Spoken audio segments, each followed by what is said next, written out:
The dust storm had not yet risen, but the air was tight with the promise of trouble as Evelyn Hayes stood at the altar of the small wooden church in Dry Creek. The room was stifling, hotter than the summer outside, and every breath tasted like dust and old wood.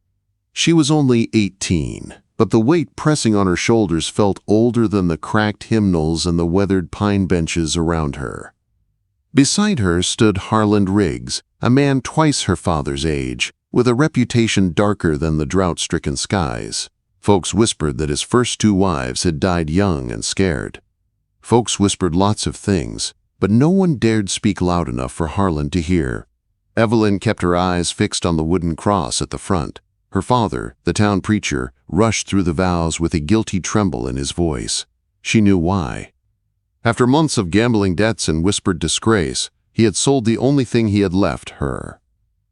Her mother sat in the front pew, thin and exhausted, her eyes begging Evelyn not to make a scene. The whole town watched in frozen silence as Harland's thumb tightened around her trembling hand.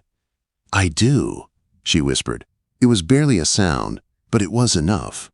The ring slipped onto her finger like a shackle. The walk from the church to Harland's ranch on the edge of town blurred into a dusty, breathless nightmare. He gripped her arm hard as they walked, his boots pounding the dirt, hers stumbling beside him.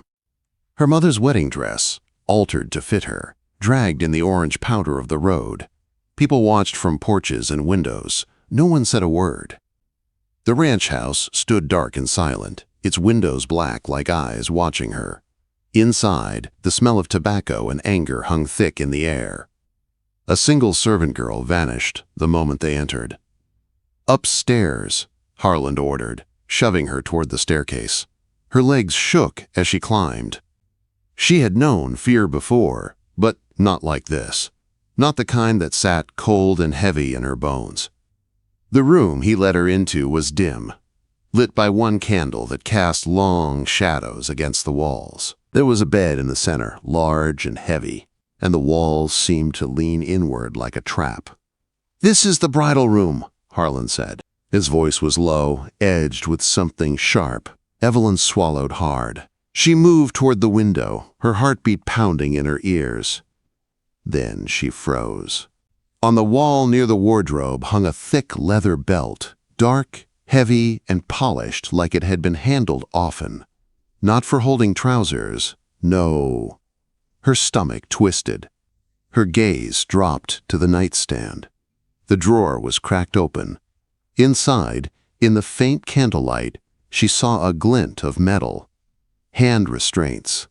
A cold wave of terror washed through her. Her fingers began to tremble. Her breath came shallow. "Take off the dress," Harland said behind her. Her heart slammed against her ribs. The room started to tilt. She stepped back, her hand brushing the cold surface of the nightstand. His footsteps creaked closer. Something inside her snapped. She bolted.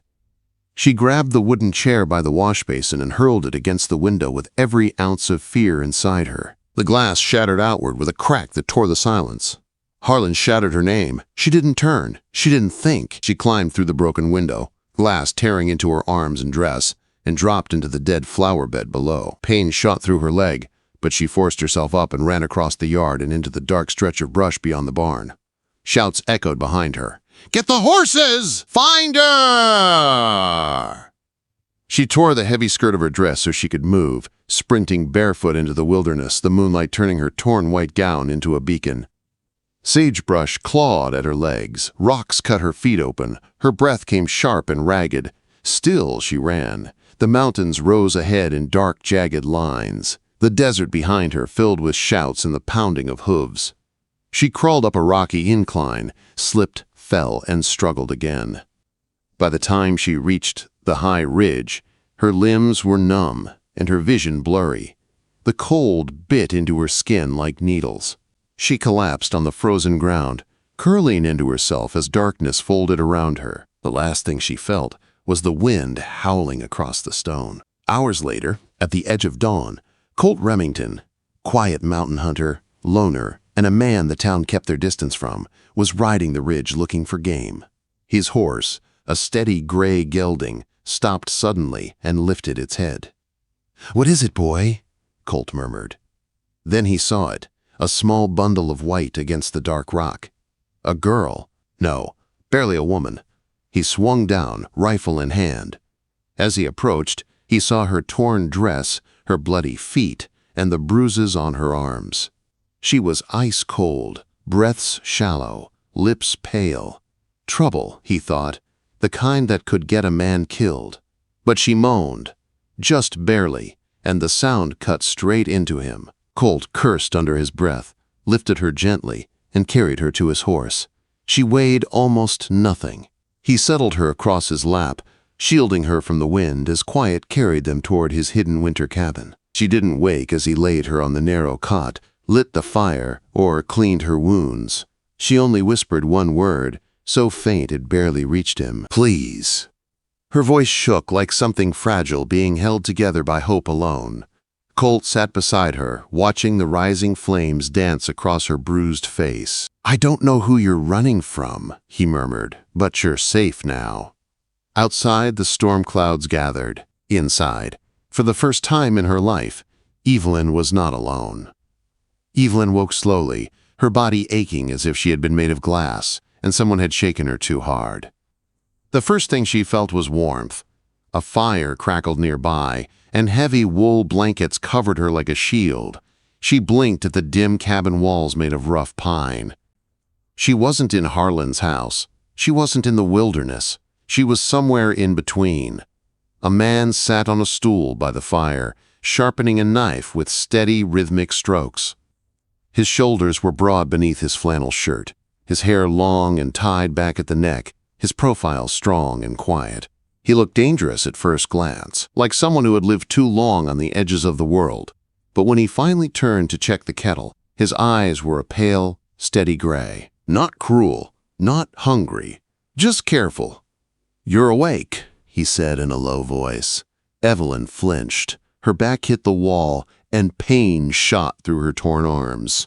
The man raised one hand a little, not in threat, but to show he wasn't coming closer. "Easy, I'm not gonna harm you." Her throat felt raw. Where am I?" "My cabin," he said, "up on Bear Ridge." She swallowed. Who are you?" "Name's Colt Remington." The name was familiar. The town had whispered about him, how he lived alone, how he didn't trust people, how he once fought off a mountain lion with nothing but a broken rifle. No one really knew the truth, only rumors. "Why did you help me?" she whispered. He didn't answer right away. Instead, he poured a cup of hot water, steeped a few dried herbs into it, and set it on the small table beside her cot. "You were freezing," he said simply. "Didn't look like anyone was coming for you." Evelyn looked at her arms, wrapped in clean cloth. Her feet were bandaged too. Someone, this stranger, had washed and tended them. Gently. Tears stung the corners of her eyes. Colt stood and stirred the stew in the pot over the fire. "You've been out for nearly 2 days," he said. "Fever had hold of you." 2 days. 2 days away from Harlan. Panic punched through her chest. "I have to go," she whispered. "He'll find me. He never lets go." "Who?" Colt asked quietly. The way he asked, flat, steady, but with a hint of something dangerous beneath, made her shiver. She swallowed hard. Her mind scrambled for the lie she had prepared if anyone ever caught her. "My stepfather," she said, forcing her trembling voice to be steady. He's a cruel man." Colt didn't blink. He didn't call her out. He didn't question the torn wedding dress or the fact she had run barefoot into the mountains. He just nodded once. "Then you're safe here for now," he said. "Storm's rolling in. Nobody's finding this cabin unless they know where to look." A gust of wind slammed against the door as if to prove him right. Evelyn wrapped the blanket tighter. Colt ladled stew into a tin bowl and handed it to her. She reached for it with shaky hands, and he steadied the bowl so she wouldn't spill. "Thank you," she whispered. He gave another small nod and sat back on his stool. For a long time, the only sounds were the wind outside and the quiet clink of his spoon in the bowl. Evelyn ate slowly, watching him. He was a man built of silence and scars. He moved as if always ready for danger, but never afraid of it. She sensed something damaged in him, something buried deep under the calm. When she finished, he checked her bandages again. His touch was gentle, but firm. He didn't look at her like Harlan had. He didn't linger. He didn't assume anything. It made her chest ache with relief. "You're healing," he said. "Still weak, though. Don't try walking yet." "Colt," she said softly. He paused. "Why are you being so kind to me?" He didn't answer right away. His jaw tightened just slightly, as though the question pressed on an old wound. Finally, he said, "You were running. Folks don't run like that unless they got reason." She opened her mouth, then closed it again. She wanted to tell him everything. About the belt on the wall, the fear in her bones, the life she had never chosen. But the words stuck in her throat. Colt stood and walked to the window. Snow was beginning to fall heavy, thick flakes swirling in the wind. He stared outside for a long moment. "You can stay until you're better," he said. "But once the snow clears, I'll ride you back down." Her chest tightened. "Back?" "I can't go back." "You can't stay here forever," he said, not unkindly. "This place ain't made for anyone but me." A tremor ran through her. "And what am I supposed to do?" Colt turned to her, eyes steady. "Heal. Think. And when the time comes, choose your own direction." She looked at him, and for the first time since she'd run from Harlan's house, she felt something like hope flicker in her chest. Not safety, not yet, but the possibility of it. Outside, the storm raged. Inside, the fire warmed the small cabin, and even though Evelyn knew danger wasn't far behind her, she felt a fragile thread of peace settle over her for the first time in her life. Colt didn't smile often, but when he set another log on the fire and glanced her way, she thought, just maybe, she saw the smallest flicker of softness in his eyes. A softness she hadn't known from anyone but her mother. A softness she didn't want to lose. "Colt?" she whispered again. He looked up. "Please, don't let anyone take me back." Something changed in his expression. It wasn't tenderness. It wasn't anger. It was a promise forming in the quiet space between them. "You're safe tonight," he said. "I'll keep watch." And he did. As snow blanketed the world outside, he sat by the door with his rifle rested on his knee, listening to the wind, guarding her through the long, silent hours. She fell asleep at last, whispering the words she had never dared say aloud. "Stay with me." Colt heard her. He didn't answer, but he didn't move from his post. He wasn't leaving her. Not tonight. Morning came slowly over Bear Ridge, pale and cold. The storm had quieted, leaving the world outside blank and white. Inside the cabin, the fire had burned low, and Evelyn woke to the sound of Colt moving quietly near the door. He wasn't sharpening a knife this time. He was listening. "Is someone out there?" she whispered. Colt didn't turn right away. His eyes were narrowed, focused. "Not sure," he said softly. "Could be the wind. Could be more."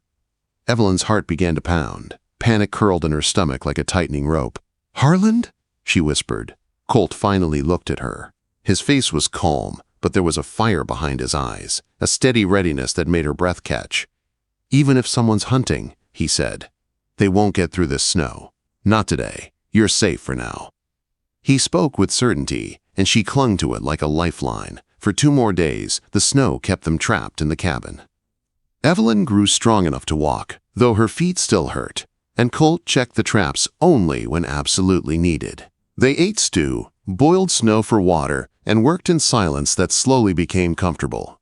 Sometimes they talked, little things, small stories. He told her how he'd grown up on the edge of Texas, how he'd come west to escape a life that had tried to crush him. She told him about the books she'd read, the places she dreamed of, the quiet she wished for. It felt strange, talking to someone who didn't raise his voice, who didn't demand anything from her, who didn't watch her like she was a thing to be owned. It felt dangerous in a different way, the kind of danger that opened her heart instead of closing her throat. On the 4th day, Colt came in from checking the snares with snow in his hair and worry in his eyes. "They're close," he said quietly. "I saw tracks, 3 riders." They're circling wide. Evelyn's legs went weak. What do we do? Colt put his rifle down on the table and drew a slow breath. We move before they find the ridge. Tonight. Her throat tightened. I can't go back. I'd rather die, Colt. He stepped closer, his voice steady as a heartbeat. You're not going back. I won't let that happen. She didn't mean to do it. She didn't plan it. But her hand reached for his sleeve, trembling. Why are you helping me? She asked. He looked at her for a long moment. Snow dripped from his coat, melting into dark patches on the floor. His face was rough, worn from years of surviving alone. But there was something warm behind the cold edges. Because no one helped me when I needed it, he said softly. And because you asked me not to leave you. Evelyn swallowed hard. For the first time since she had broken that window, she felt steady on her feet. That night, they left the cabin. Colt packed quickly.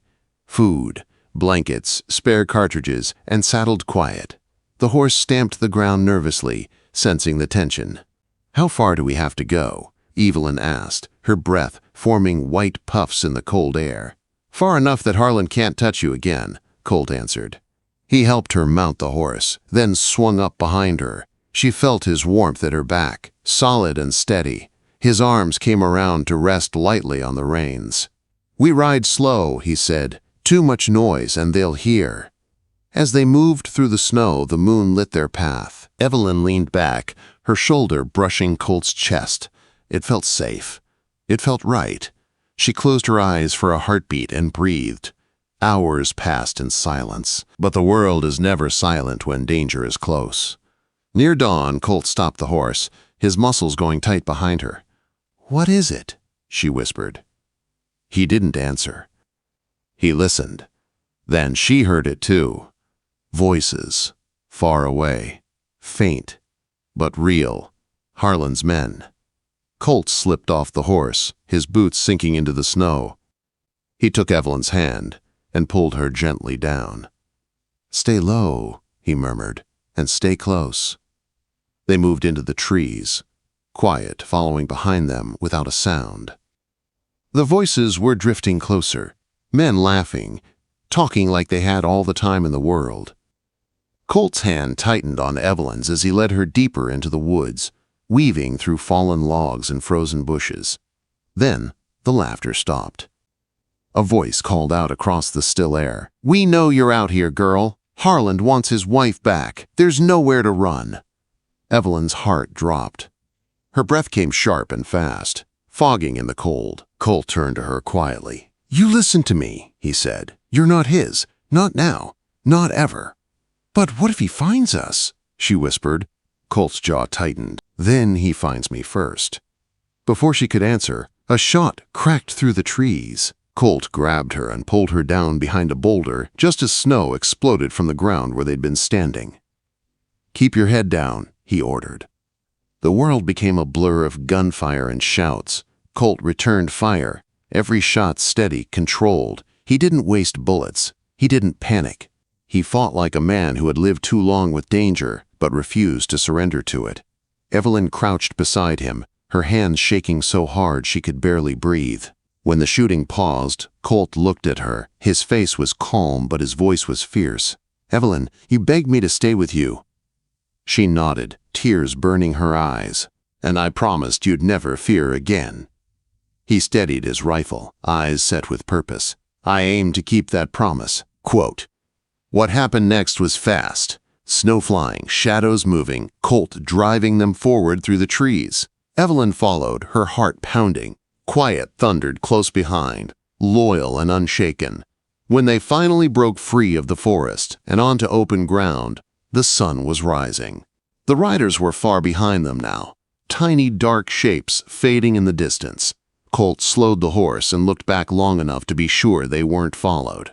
Only then did he let out a long breath and look at Evelyn. You're safe, he said quietly. We made it. Evelyn turned in the saddle, her eyes searching his. Colt? His breath caught. Yeah?